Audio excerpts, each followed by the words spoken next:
I think one thing that maybe we're not talking enough about after Aaron Rodgers left the Packers, or again, is presumed to be leaving the Packers, is Jordan Love. We're finally going to get to see some real significant playing time from Jordan Love. We've seen flashes, and the question is, can he be successful? Can Jordan Love legitimately be a good quarterback and keep the trend going of superstar quarterbacks with the Packers? Well, let's talk about what we've seen from him so far. So for Love, these are his PFF grades, game in and game out for last season. And then you see at the bottom of the screen, that's his year-end grades. Last year, the reason why I'm showing the game in and game out grades is because you see that he really barely played. He had 26 snaps and then didn't really show much in 3 of those games, but in the one game where he had the most snaps, 10 of them, he had a good grade against Philadelphia. So while his overall season-end grade ended up being pretty good, 78.7, as a whole, didn't do a ton really at all, not in a bad or good way, just kind of didn't do a lot. His grade in the 131 snaps, significantly more playing time in 2021, was, well, terrible. I mean, it was really bad. 36.2. That's a terrible grade. But again, still a small sample size, only a little over 100 snaps. Let's watch the tape and talk about what have we seen from him. This is the stuff in the NFL. Again, we can talk about the college stuff in a second, but for now, the NFL, I wanted to go back and watch the 10 snaps he had against the Philadelphia Eagles, and the reality is, I think when people talk about his upside and his potential, they're really referring to, in the NFL, this game, which, I'll be honest, he did not do that well in this game. Not that he was poor or anything. It was just an easy situation for him to succeed because most of the numbers and most of what people are bringing up were literally just a Christian Watson play, not a Jordan Love play. You see this, it's again, give him credit for going through the right read. Christian Watson on this route, it's a good route to get open. So the fact that Love looks towards him is the correct play, although also the one that he's supposed to do by design. Watch him run a play action, and then you see at this point there is a one-on-one matchup, and Christian Watson is really wide open. Now, Love has to make sure he doesn't throw it to the linebacker who's over the middle of the field. However, that's what Love does. Again, it's a good play from Jordan Love. I'm not trying to completely take it away from him, but then Christian Watson takes it the rest of the way and gets a touchdown. And it's like, okay, yes, that happened. I'm not trying to completely discredit Jordan Love or anything, but I guess I am. I mean, I don't know how much credit you deserve for this. I just don't. He did the right thing. Yes, put the ball in your playmaker's hands. That's your job. If he does this consistently, like a Brock Purdy situation, then I'd start to say, okay, we're seeing this consistently happen. I'm giving you credit for it.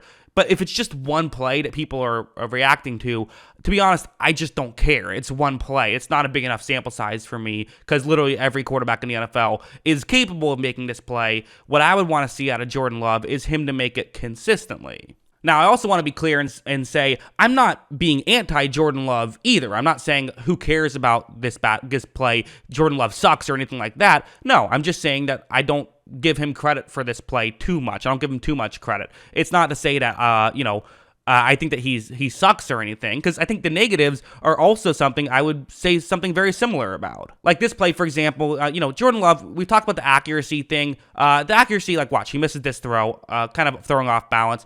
This is something we saw of him in college, so I'm a little bit more willing to bring it up and talk about it as a negative. But again, at the NFL level, like, can I really take that much away from the fact that he missed some throws? Not really. I really can't. I take away a little bit. Again, I watched every snap of him in college. I saw him do that stuff in college, so that's maybe the one reason I would be more willing to accept it. But again, we're talking small sample size. Although going over here, I did see some legitimate nice plays from Jordan Love, I thought. Some plays that I do take into consideration. Because again, you can't evaluate someone who played 150 snaps. It's not a great way to do it, but you can do it and you can learn from it a little bit at least. What's going to happen here is Jordan Love's going to run a play action, kind of a fake jet sweep motion actually, but a play action nonetheless.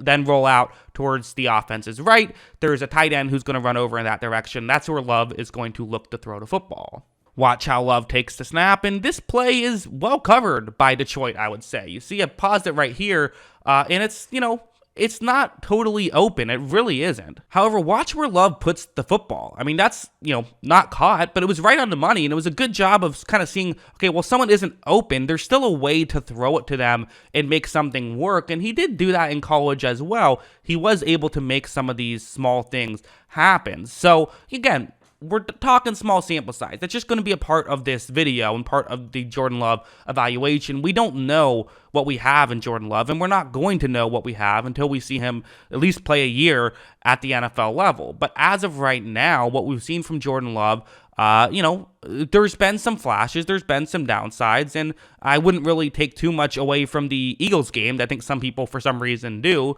but that's kind of my main thoughts on him. So is Jordan Love going to be successful at the NFL level? Even when talking about his NFL tape, I just couldn't help but going back to his college tape, and his college tape seemingly was the more interesting thing to talk about and the more noteworthy thing to talk about, I think, when it comes to Love, because the reality is he is someone who has a history of, being up and down, I would say, at the college level. He showed flashes of greatness and showed flashes of really badness. And so taking anything from a small sample size, especially with a player like him, would be very difficult to do. I think you could do it better if he was more of a Tua type player, who the question is more so, would that play style work in the NFL, not necessarily how consistently will it work. For Love, his issue was consistency. So the reality is, I don't think if he played atrociously in these 150 snaps, or if he played brilliantly in these 150 snaps, I would take too much away from it. But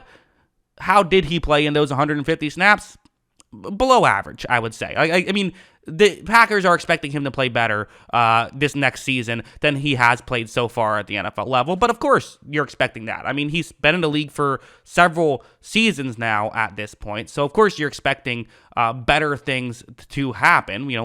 This is now his third year at the NFL level. And I do wonder how much it helps sitting behind Aaron Rodgers so much, and how much, it hurt the fact that he wasn't able to just come in and play. I think that there's some benefits to sitting behind a player, and there's some benefits to actually playing. The history of the NFL does show that, I did a study on this, and the guys that jump in right away and play right away do have higher hit rates than guys that sit behind players. But again, that's a bit misleading, because sometimes a player like, I think about Mac Jones, for example, where at the beginning of the offseason, he wasn't scheduled to be the starter, but then he won the job because he clearly looked like he belonged and should have been the starter day one. So I think about that situation, and I think that probably happens, where sometimes these guys that sit right away, they sit right away because they weren't able to beat out the veteran quarterback who was in front of them. So that's why they end up, having that happen. But again, how do we feel about Jordan Love? I know it's not the most fun answer, but the real answer is we just don't know. It's such a wild card. Quarterbacks in general are such a wild card. But again, I guess it's good that he made that one pass against the Packers, against the Eagles, with the Packers. He's made a couple other good passes. The majority have been, majority of his tape has been rough. But there's been some diamonds in the rough, and we'll see if he's a diamond in the rough, or if the Packers are going to have to tear it down and rebuild if he's not the guy. Should be interesting, but yeah, that's my thoughts. What do you think? Let me know in the comments below. Always love hearing from y'all. Of course, as always, thanks for watching.